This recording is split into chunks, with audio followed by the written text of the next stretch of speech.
Sa dugang pa nga balita lokal, gin-ano ko na sa dugang pa nga mga balita sa top story, gin-anunsyo sa defense team ni Vice President Sara Duterte nga ila nahangpana ang desisyon sang Korte Suprema nga ibasura ang petisyon nga naga-question sa series sang hearing sa House Justice Committee angot sa impeachment complaint batok sa Vice Presidente.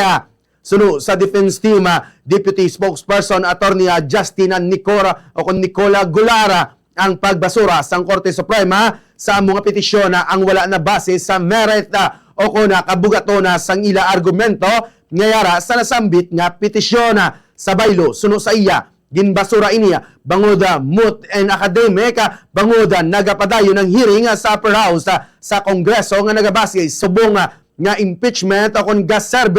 nagaserbe sa subong nga impeachment court. Ginapayag man sini nga ginapaabot sang depensa ang mga desisyon kaga ginarespeto sang panel ang desisyon sang Korte Suprema. Kaangay sini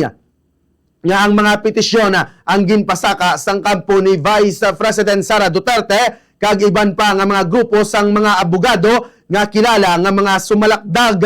sang pamilya Duterte.